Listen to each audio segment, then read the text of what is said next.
যেন পৃথিবীর শেষ প্রান্তে দাঁড়িয়ে আছে এক নীরব কবিতা। নাম তার থাং। লাদাখের তুর্তুক উপত্যকার অতি সীমান্তে পাকিস্তান অধিকৃত গিলগিট বালতিস্তানের মুখোমুখি এই গ্রামই ভারতের শেষ ছোঁয়া। এখানে পৌঁছনো মানে শুধু ভৌগোলিক সীমানা ছোঁয়া নয়, মানুষ, প্রকৃতি আর নিস্তব্ধতার সীমারেখা অতিক্রম করা। কারাকোরাম পর্বতমালার বুক চিরে বাঁক নিয়েছে শোয়ক নদী। তার রূপালী স্রোত যেন বয়ে আনে সীমান্তের শান্তি ও সংগ্রামের কাহিনী। থাং গ্রামে পৌঁছলে প্রথমেই চোখে পড়ে সেনা ছাউনি, তারপর ছোট্ট কাঠ পাথরের ঘর, লাদাখি শিশুদের মিষ্টি হাসি আর তিব্বতী পতাকার রঙিন দোলায় ভেসে থাকা প্রার্থনার মৃদু মন্ত্র।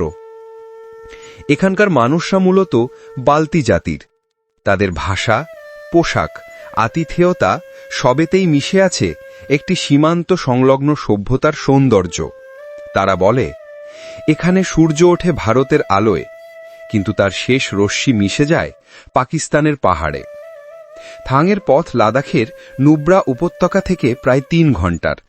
চলতে চলতে আপনি দেখবেন মরুপ্রান্তরের মধ্যে উল্টো নদীর স্রোত, উচ্চতার সঙ্গে পাতলা হয়ে আসা বাতাস, আর হঠাৎ এক পাহাড় বাঁকের ওপারে একটা নাম ফলক, লাস্ট ভিলেজ অফ ইন্ডিয়া, থাং।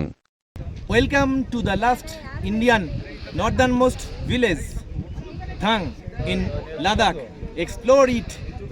ওখানে দাঁড়িয়ে যখন আপনি দূরের পাহাড়ে থাকা শত্রু দেশের পতাকা দেখবেন, তখন হৃদয় ভরে উঠবে এক অনির্বচনীয় আবেগে। দেশ, মানুষ, প্রকৃতি সব মিলেমিশে যাবে এক মহানীরবতায়। ভারতীয় সীমান্তের একদম শেষ প্রান্তে দাঁড়িয়ে রয়েছি, একটা গ্রাম, ভারতের শেষের গ্রাম।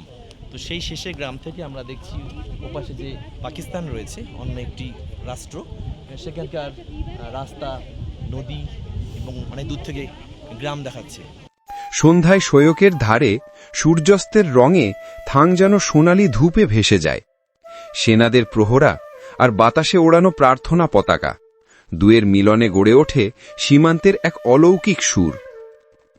থাং শুধু এক শেষ গ্রাম নয়, এ এক আত্মার ভূমি, যেখানে ভৌগোলিক মানচিত্রের বাইরে জেগে থাকে ভারতীয়তার চিরন্তন প্রহর। যাওয়া আসার বর্ণনা। মূল রুট। সাধারণভাবে আপনি প্রথমে পৌঁছান লেহ, এরপর লেহ থেকে খারদুংলা পাস, থেকে দিশকিট বা হান্ডার, তারপরে তুর্তুক, থাং। গাড়িতে প্রায় 10 থেকে 15 মিনিট বা প্রায় 10 কিমি। থাং অঞ্চলে বাস নেই। লেহ থেকে দিশকিট বা হান্ডারের শেয়ারের ট্যাক্সি পাওয়া যায়, দাম প্রায় 400 থেকে 500 টাকা। দিশকিট থেকে তুর্তুক যান বাস বা ট্যাক্সি পাওয়া যায়, কিন্তু তুর্তুক থেকে থাং এই অংশে সাধারণ শেয়ার ভ্যান বা বাস পাওয়া কঠিন। সাধারণত প্রাইভেট ট্যাক্সি বা ভাড়া গাড়ি লাগবে।